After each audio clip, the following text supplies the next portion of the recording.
parts. One is the introduction and the experiments that we did with the environment. And then I will present an idea that I think would be interesting to help to reduce the electromagnetic electrosmog.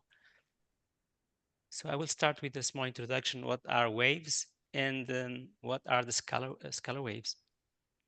So this is a wave. So usually we talk about waves, we talk about periodic waves. It means that we have a certain cycle and a frequency. So it's like a very clear pattern. So when a given cycle completes, we say that it's a period. So every time you do another cycle, it's another period. And the number of times this happens in a second is the frequency. So for example, if we say that it's the frequency is 2 hertz, it means that we have two cycles within 1 second. This is important to understand also how the waves are traveling in the air, because when we talk about, for example, 2 gigahertz, we are talking about a wave that is sent in the air over a very high frequency. It means that it's changing really fast. In 2 seconds, you have 2 giga cycles, repetitions. So this is interesting to understand then the mechanism, how it works in the copper wires, or because it will have a different effect. If it's a high frequency, it's different to be a low frequency, the effects. In case of for example, of the magnetic radiation from the mobile phones, this is the reason why we have now these beams, these directional beams. It's because over the air, if you try to use a very high frequency, then because it's changing so fast, there is a bit of resistance to the change of the electrons that you are sending. And then the energy doesn't reach very well the other hand. But because they are concentrating these beams, then it goes a bit far. And then is where all the problem starts, because we have these very intense beams and we have no way of reducing them. So I will explain a bit more later about this and why I think the scalar waves can help. A bit more on the waves is here. If you want a bit more practical view of what is a wave, you see here in the sea we have these waves, and it goes up and down. So it's a bit the same when we have these electromagnetic waves. But the difference here is we see these ondulations. It's the water moving in one direction, and it creates different force fields. In terms of the light spectrum, it's similar, but the difference is that the energy is not going in the water, it's going in the air. So it's moving the energy of the air. Then we have what we call the scalar waves. These waves have a little different way of working, because they don't have the how to say a clear E and M fields. You see, here we have a clear field, for example, in the water. The force field, for example, can be up because of the air that's moving up, or down, or it can also have these circular forces. If you go, for example, to the sea and you try to go into the water, you feel there is a bit of a push. It's these forces from the water. In the case of light, we have a similar thing. You just don't feel it so much. Only very sensitive people will feel the energy. When you go to the scalar waves in the ether, it's very difficult to even to measure or to know exactly how they work. What we know is that they don't have the same components like the electromagnetic fields, but they still go in the ether and they interact with us. In this, scalar waves are very interesting because the definition is that they don't have any direction, and they propagate in the etheric medium instantaneously. This is important because they will connect to anything that gives a resonance to this. It's a bit tricky how we can measure this force if it's just going to propagate in the ether, for which we don't have a specific instrument to measure it. We just know that we have these properties based on our experiences and some studies. But we can create them also artificially. They are the natural, to say, natural scalar waves, and we can have the artificial ones. That is when we try to combine the different forces in opposition, and then we create what we call the compressed wave, or what we can also call the etheric stress. So we can have maybe an idea, for example, here in the water again, when you have two different how to say forces in the water.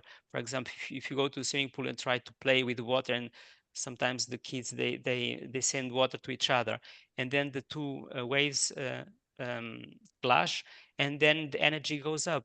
It means that the energy is not lost, but then you don't have the waves anymore. The how to say, the ondulation stops, and then it creates like some splashes up in the air, and then this energy is released in the air.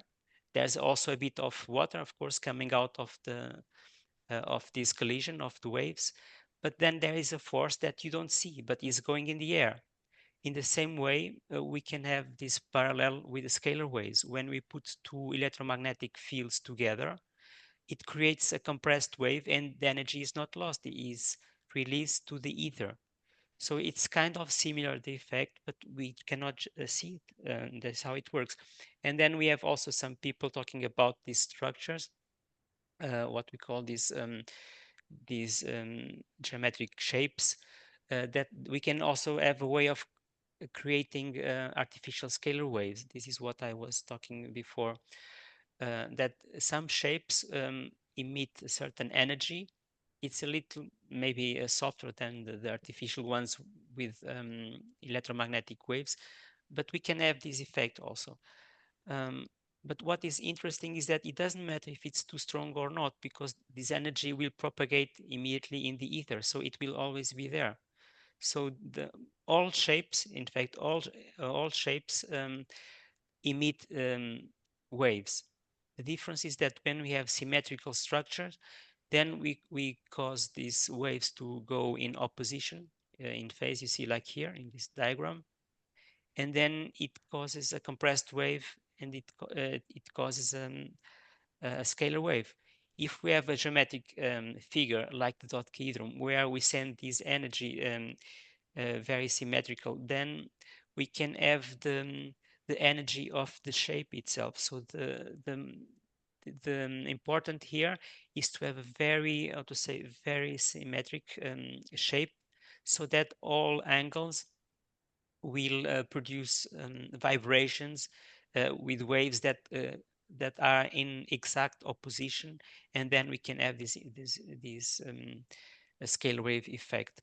And then how we can use these dodecahedrons, for example, as a practical application, is by putting an intention.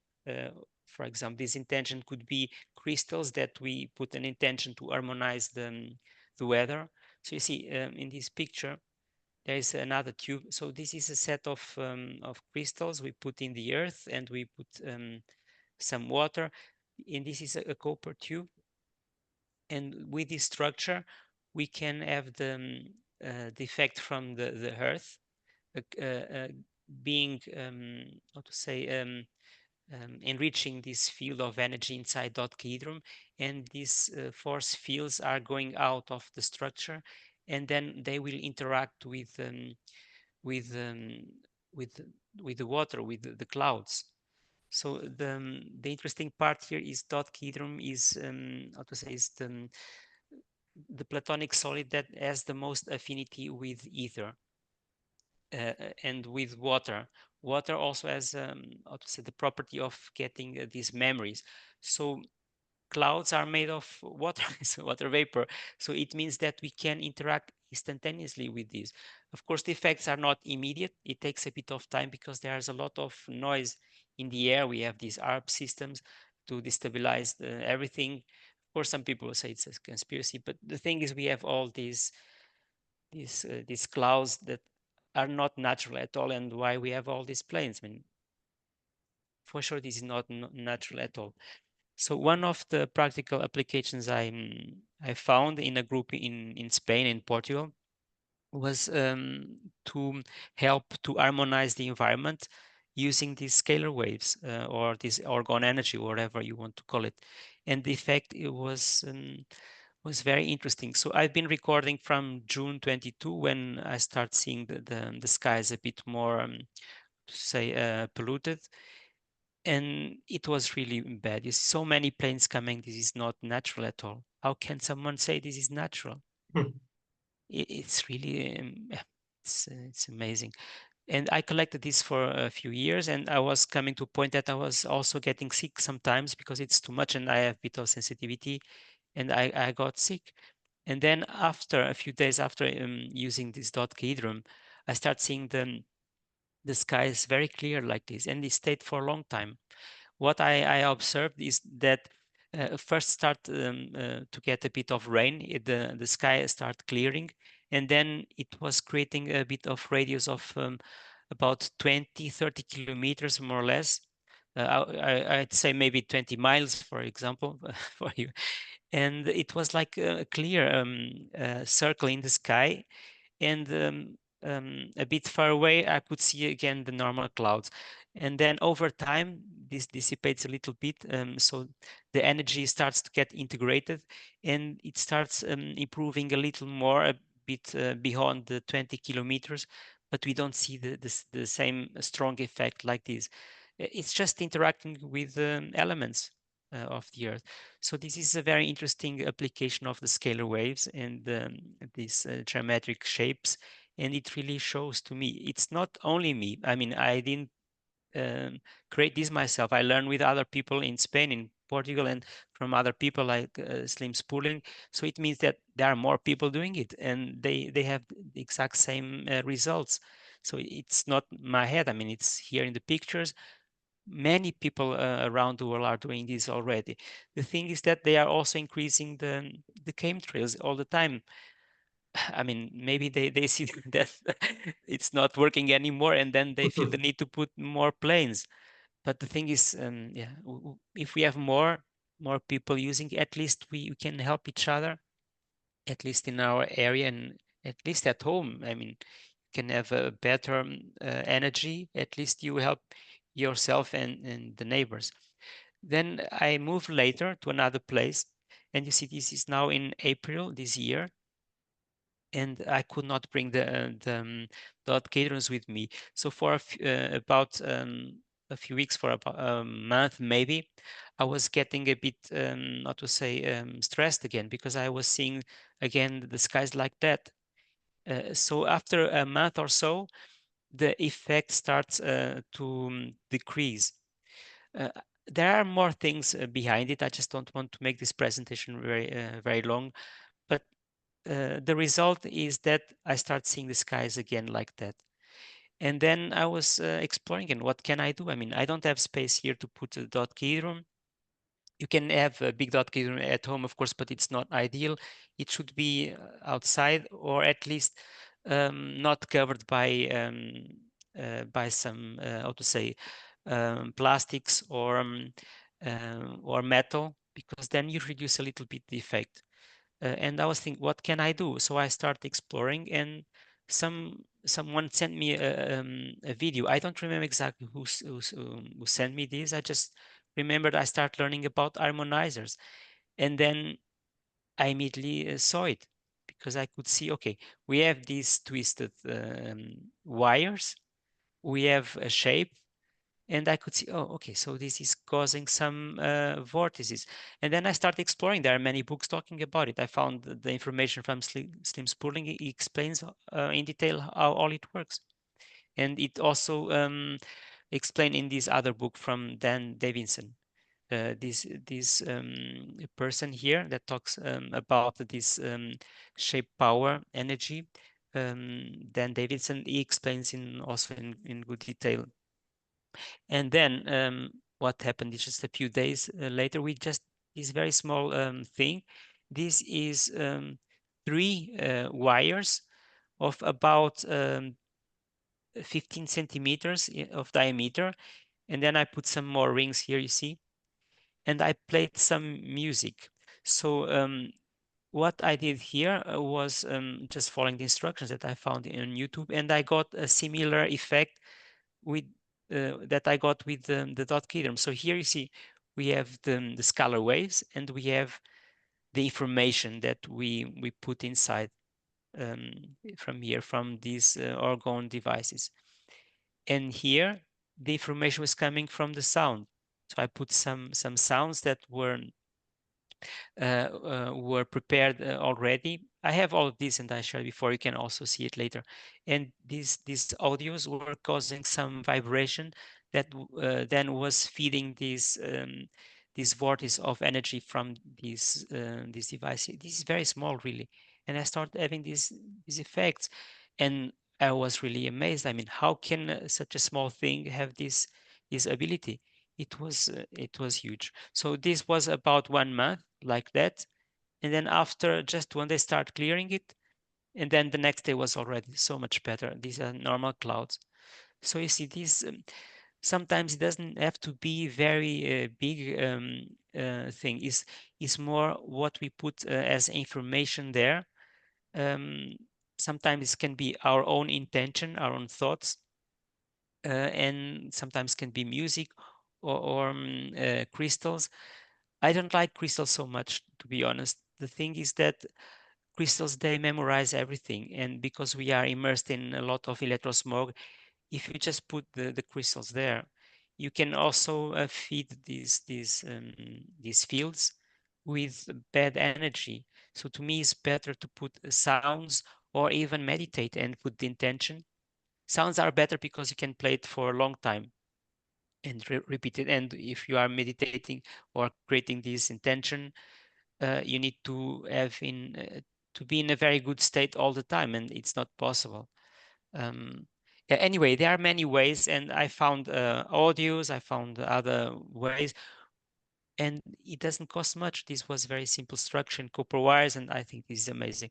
And then what I told you before also, you can also use these twisted copper wires and build these Dodecahedrons. This is something new, and it creates a very intense field and very high vibration. And what I found is that with this structure, we don't need to do anything. With this small structure, it becomes just how to say auto-sufficient structure. You don't need to put anything inside; it just works because it will filtrate and reduce the bad energy. It will harmonize itself, and at the same time, it will irradiate this vortex of energy.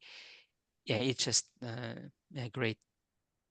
So this is the part of the, to say, the practical applications and what we can see and know how it works. Although we cannot really measure the scale waves, I don't know how to do it, but I can see that it's very powerful. And then it occurred to me that we could maybe use also small, how to say, small antennas based on the scalar waves, and then try to replace this information instead of transmitting in the normal radio frequency that we have today, and try to use the power. So that would be the second part of the presentation.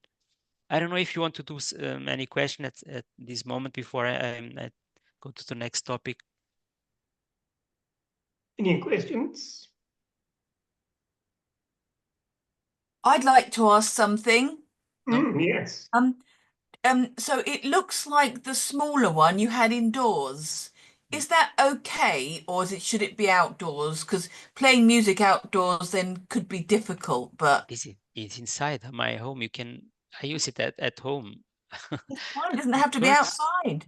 No, the only thing that you need to do is that you need to have it in how to say a clear space. You Yeah. cannot cover it with plastic things or metal, because then you reduce the information that is coming to the harmonizer. So you're not really getting the information from the environment, so it cannot work so well. Thank you. There is another question. Yes, if it's all right, I'll go next on this. Yes, so looking at the photo of the harmonizer, it looks as though you've put the base has also a very specific set of patterns. Was that just by chance, or is that part of how it needs to be? No, I just like it. Oh, right. I mean, it looks fabulous. I mean, I was kind of thinking that if I was trying to explain this to someone who was a bit more skeptical, let me say, or even not as strongly as that, but they might say, well, if you can't measure the scalar waves, how do you know they're there?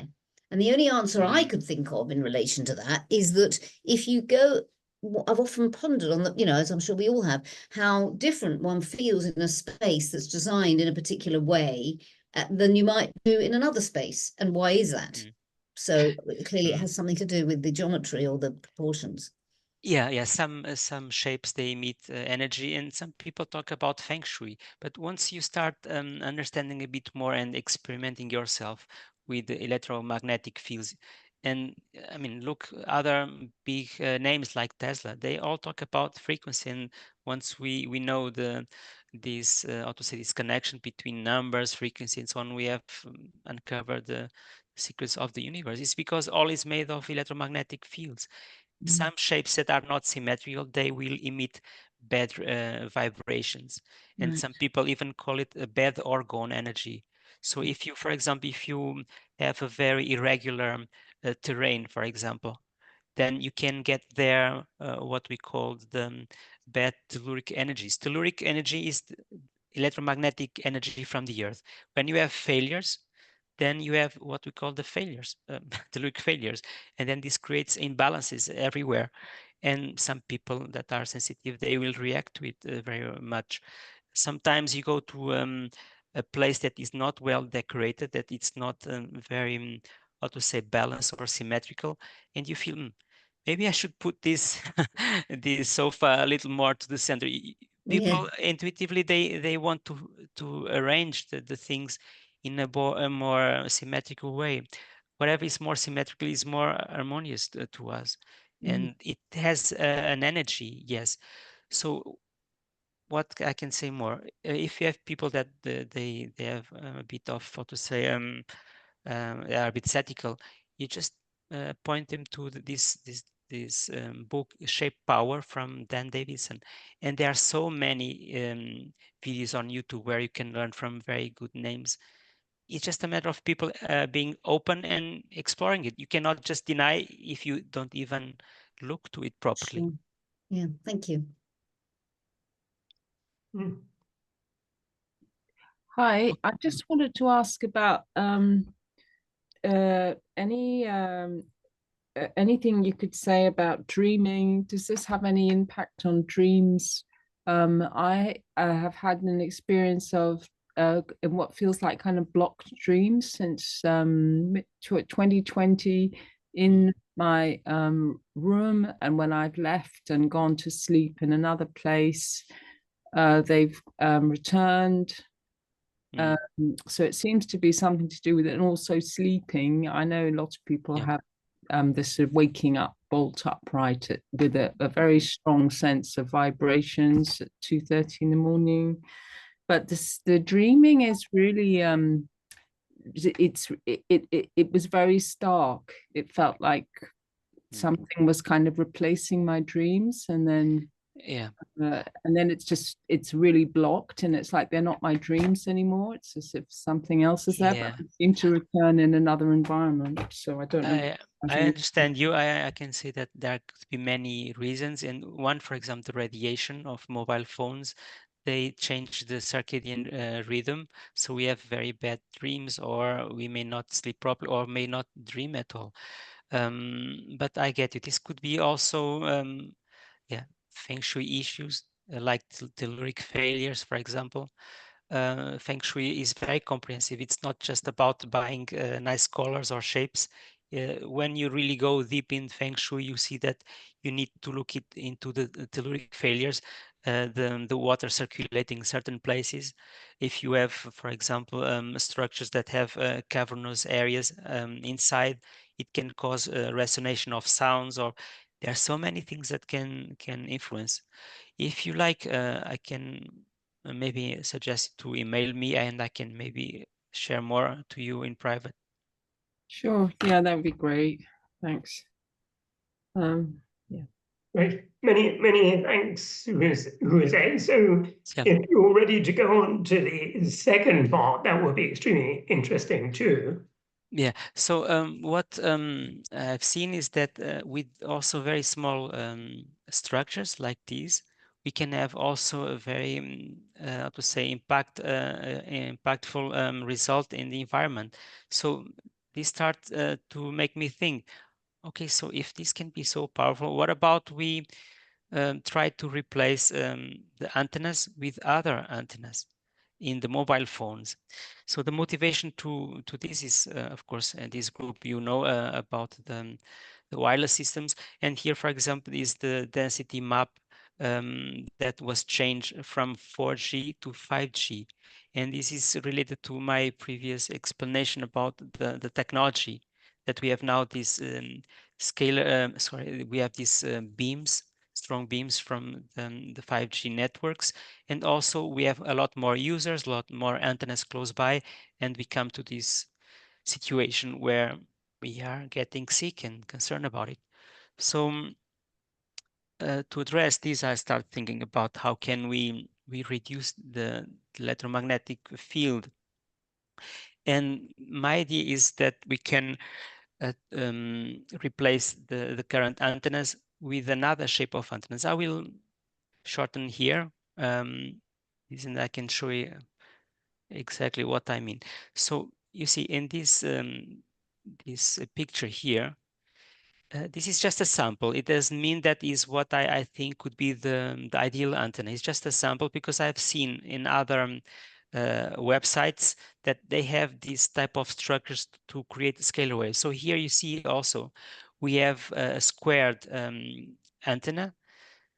Because of the symmetry, it will create radiation that will nullify itself, the EMF fields, and it will create a vortex of energy into the scalar wave, into the etheric field. That is the principle here. It doesn't mean it's the actual proposal. But my idea is that with this type of antennas, we could, this is like a flat antenna. It could be something very easy to put in the back of a mobile phone. And because of this information that is going to the field, we could even do an experiment. So I have this in the back of my head for a while, but I cannot test it properly if I don't have time, or how to say, it's not so much about the cost, because I think with 2,000 or 3,000 euros, for example, we can do this. It's not expensive because nowadays we have a lot of things. To me, it's more about having people that also understands and support this idea, because then we have to try to do some experiments, have some other users in other locations. And this needs to be done, I think, with a bit of, how to say, secrecy. The concept here, it's not new. I think that we could be touching some sensitive areas, and honestly, I don't know how it's going to be. I just have this idea to show you, and then we need to explore it later. But you see, there's a lot of equipment online that we can buy, and then with these products, we could try to get these hardware, and then you can, for example, have your own private network. But instead of using these BTSs like we have normally, we could tweak the power and reduce the power a lot, so that we instead, for example, instead of transmitting, just an idea as a reference, 1 micro watt per square meter, we could transmit, for example, 1 pico watt. This would be like 1,000 below the safe value. And then with this, we could put a SIM card inside. We could connect like 8 users. we go here and connect this antenna and have a scalar wave. Then this idea, it's not fully scalar. The reason is that we need also a way to connect with, to make the resonance, because one important aspect is that the scalar waves don't have a defined direction, and they will connect to anything that resonates with it. So for example, if you have two users and you don't have a way of creating the specific resonance to it, then it can go everywhere, or could be shared by multiple users, and this is not what we want. So by having a little bit of power in the radio frequency spectrum, in the normal wave, um, we can create this resonance to the user, because these SIM cards, they have inside certain keys for security, and with the information of the number of the user, and then by transmitting a very small power, we could create this resonance to the desired user. But all the information, or I mean, or the most important aspect would be the combination of of both fields, the low radio frequency one, and the other, the scalar wave. So combined, we could have a connection. This is my theory. And what changes do we need? So we go to the mobile phone, and instead of having the current antenna, we replace by something like this. We need to work out it. I don't know exactly. We need to study this. And then we need to also to have in the base station, you see here in this small base station, we have also to tweak it and put something like this also, so that we have a similar antenna. So you see, the thing is, I would need to explore it with some people. I think it can work, but it takes a bit of time, and I cannot work on this by myself. If I don't have a remote user, for example, in UK or in another country, I cannot test it out. But to me, this is a simple concept. And the most important aspect here is that we are not going to, or to say, to challenge the current system. We are going to just improve and suggest a reduction of the EMF fields, and also it will reduce a lot of the power that is consumed in the antennas. The power currently used, it's very high, and the energy is getting more and more expensive. So if we find the right support, and we can give them a lot of good arguments to make a tweak in the antennas and save a lot of money in power. So a network operator could be interested in this, to reduce the expenses and get a lot more money, and at the same time help the environment and people. But of course, the profits here need to be made very clear to the network operators, because they are profit driven, not health driven. But here we have very strong arguments. On the other side is the aspect of getting this connection done, because I've talked also to some people. This thing is important here. To me, is one of the most important aspects is this, that the scalar waves, they can propagate everywhere. Just put it bigger to make it more clear. To make more clear this message here, this is very important, is that they will connect to anything. So in terms of security, this is a problem, of course. But if we don't change anything in the system, with this, we can convince network operators, because we are not going to change significantly the structure. We need, for example, maybe this is going to be more technical, but I think it's important for you to have at least start listening to these words.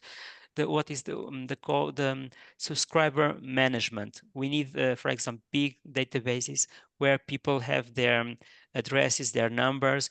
We need also the billing system. So we have a lot of things behind the network operators, and this is expensive thing to do. And some people that come with these ideas, I challenge them, and they didn't answer me.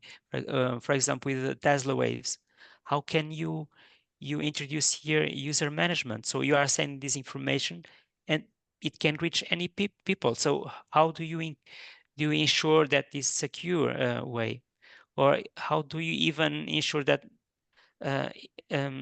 people will get a way of building the system, because you have to create a very big infrastructure if you want to go fully with the Tesla waves. So you see, there are so many questions to answer. It's not appealing to anyone to do that, unless for the people that want to try it, for the learnings, for the theoretical part. I understand that, and can be very, how to say, inspiring. But in practice, we have many questions. With this approach, we have no changes to the system other than the antennas introducing the power. So I think it's really a very good idea. And yeah, we just need to try it out. So Nicholas, I don't know if you have Thank you any very other much. thing. Yes, no, many thanks, Jose. What I was thinking, I just connect, this is a Schumann resonance device. I know Ingrid is very keen on the Schumann resonance, but it's interesting, the antenna design is probably too small to show you, is exactly like the one that you showed, you know, for the chains in like that. Yes, very interesting, isn't it? So I guess it pulls out a vortex from the ether or from the quantum field. Yeah, yes, that is the principle that is explained by David Davidson here from the shape power book, Right. because of the shape. And then yeah, you put these fields in symmetry. Yeah, and then they will nullify and create these waves. Very interesting. Yeah. Marvelous. Thank you, Jose, for coming on. I'm very optimistic. I think, you know, human consciousness can change, and I think it will be hopefully inevitable that we do introduce such technology. It's just we've got to get there, and I'm sure we will, Jose, because I think things are moving in the right direction. I feel it myself. I mean, I'm not an expert. I can't predict the future. But if you take my little council, where I'm a councillor, I can say things now about society that I couldn't have said 5 years ago, because there's much more reception now. I mean, you still got people who say you're a conspiracy theorist, but generally people are getting more receptive. So eventually I do think this is the direction humanity will go in. That's